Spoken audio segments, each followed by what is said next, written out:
Section 126. Vaisampayana said, the godlike Rishis, wise in counsels, beholding the death of Pandu, consulted with one another and said, the virtuous and renowned King Pandu, abandoning both sovereignty and kingdom, came hither for practicing ascetic austerities, and resigned himself to the ascetics, dwelling on this mountain. He hath hence ascended to heaven, leaving his wife and infant sons as a trust in our hands. Our duty now is to repair to his kingdom with these his offspring, his body and his wife. Vaisampayana continued. Then those godlike Rishis of magnanimous hearts, and crowned with ascetic success, summoning one another, resolved to go to Hastinapura with Pandu's children ahead, desiring to place them in the hands of Bhishma and Dhritarashtra. The ascetics set out that very moment, taking with them those children, and Kunti and the two dead bodies. And though unused to toil all her life, the affection yet Kunti, now regarded as very short the really long journey she had to perform. Having arrived at Kurujangala within a short time, the illustrious Kunti presented herself at the principal gate. The ascetics then charged the porters to inform the king of their arrival. The men carried the message in a trice to the court, and the citizens of Hastinapura, hearing of the arrival of thousands of Charanas and Munis, were filled with wonder. And it was soon after sunshine that they began to come out in numbers, with their wives and children, to behold those ascetics, seated in all kinds of cars and conveyances by thousands, vast numbers of Kshatriyas with their wives and Brahmanas with theirs came out, and the concourse of Vaishyas and Sudras too was as large on the occasion.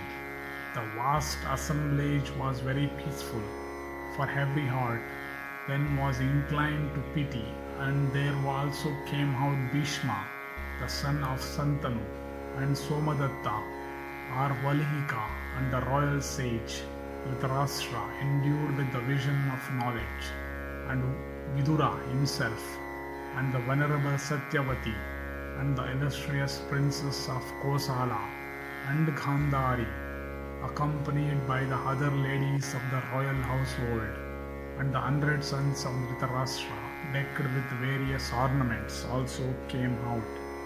The Kauravas, then accompanied by their priest, saluted the Rishis by lowering their heads, and took their seats before them. The citizens also, saluting the ascetics, and bowing down unto them, with touching the ground, took their seats there. Then Bhishma, setting that vast concourse perfectly still, duly worshipped, O king, those ascetics by offering them water to wash their feet with, and the customary aragya. And having done this, he spoke unto them about the sovereignty and the kingdom. Then the oldest of the ascetics, with matted locks on head, and loins covered with animal skin, stood up, and with the concurrence of the other Rishis, spoke as follows.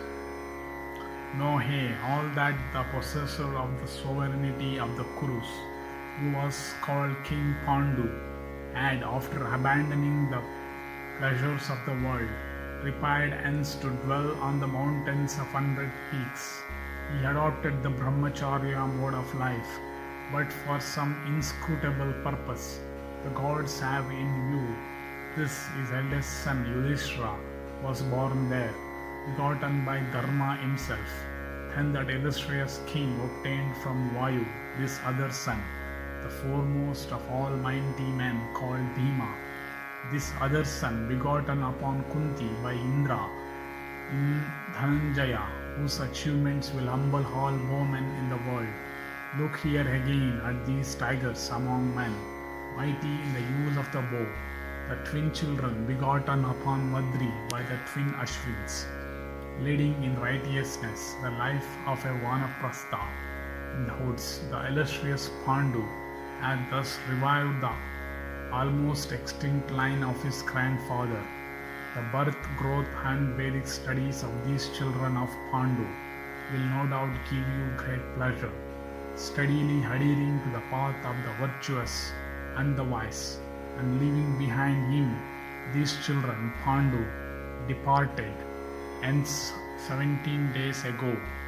His wife Madri, beholding him placed in the funeral pyre and about to be consumed herself, ascended the same pyre and sacrificing her life, thus hath gone with her Lord to the region reserved for chaste wives. Accomplish now whatever rites should be performed for their benefit. These are the unburned portions of their bodies.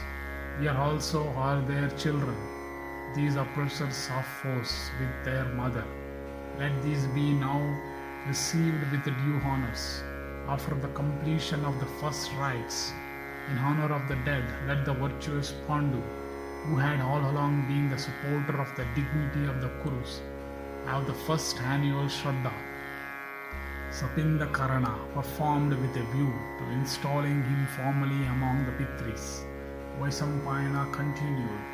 The Asiatics with Kuhyakas, having said this unto the Kurus, instantly disappeared in the very sight of the people, and beholding the Rishis and the Siddhyas thus vanished in their sight, like vapory forms appearing and disappearing in the skies.